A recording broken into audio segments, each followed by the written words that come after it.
Hey everyone! Today, I want to talk about one of the biggest, most game-changing concepts in the entire Avatar universe, and I mean that literally. It's a piece of lore so massive, it basically rewrites the rules of bending as we know them. We're not talking about some obscure comic book fact. We're talking about the gods who walked the earth before the Avatar even existed. We're talking about the lion turtles. Oh, I know what some of you might be thinking. Oh yeah, the giant turtle that showed up at the last minute to give Aang that magic power-up to beat Ozai. And yeah, that happened. But if you think that's all they are, a convenient plot device, you are missing the entire point. The lion turtles are the key to understanding the true nature of power in this world. So, let's break it down. First, you have to completely erase the idea of the four nations from your mind. Before the Earth Kingdom, before the Fire Nation, there was no bending. Not really. Humanity was, for lack of a better word, weak. They were huddled together, constantly terrified of the spirit wilds, which were filled with powerful, ancient spirits that could snuff them out in an instant. So where did they live? They lived on the backs of lion turtles. These weren't just giant animals, they were living cities. They were a combination of sanctuary and shepherd. Each lion turtle was the guardian of a specific group of humans and, more importantly, the original source of one of the four great elements. But here's the critical detail from the lore. Humans didn't have bending. It wasn't a part of them. When they needed to go out into the wilds to hunt or gather, they would approach the lion turtle, and the lion turtle would temporarily grant them the power. A hunter would be given fire to light his way and defend himself. But when he returned to the safety of the shell, the power was taken back. Think about what that implies.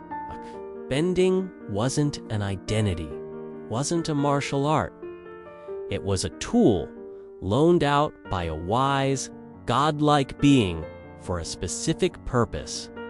There was no "I'm a firebender." There was only, "I am a human who has been granted the use of fire." This is the original balance of the world. Power was centralized, controlled, and respected because it was understood to be a gift from a higher power. So, what changed? A guy named Wan. Wan is the perfect example of human ambition. He saw this temporary power and thought, why can't I keep this? He's the first person we know of who wanted power for its own sake. He tricked his lion turtle into letting him keep the fire permanently, and in doing so, he broke that ancient pact.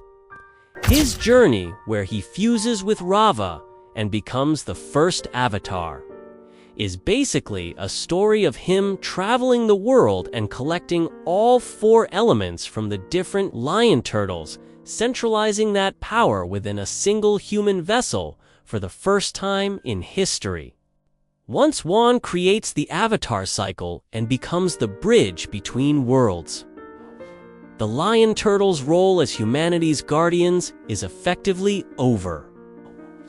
The power is now out there, in the world, passed down through bloodlines. So, they just leave.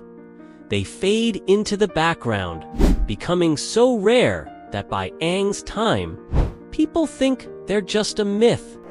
Which brings us back to Aang. When Aang meets a lion turtle, it's not just a random encounter.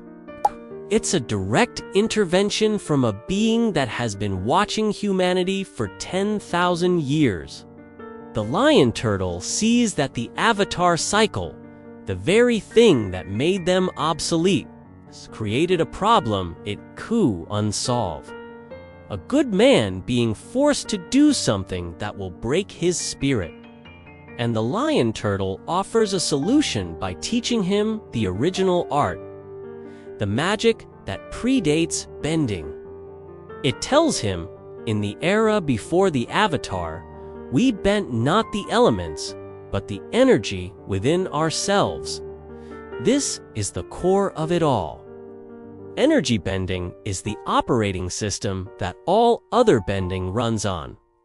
A waterbender is just an energy bender who is subconsciously specializing their chi to manipulate water. By teaching Aang this, the lion turtle is giving him direct access to the source code. It's allowing him to bypass the element and go straight to the user's spiritual energy. That's why Aang's final move against Ozai wasn't a fight. It was a spiritual audit. He reached into Ozai's soul, and, because his own spirit was so pure and unbendable, he was able to hit the revoke access button on his firebending. He didn't just beat Ozai. He fundamentally changed who he was by removing the power that defined him. So, the lion turtles aren't just a convenient plot device.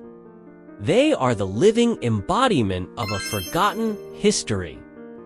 They represent a deeper, more fundamental magic in the Avatar world. They prove that true power isn't about controlling the world around you, but about mastering the energy within you. They are the ultimate source, the sleeping gods who only wake when the world has forgotten the most important lessons.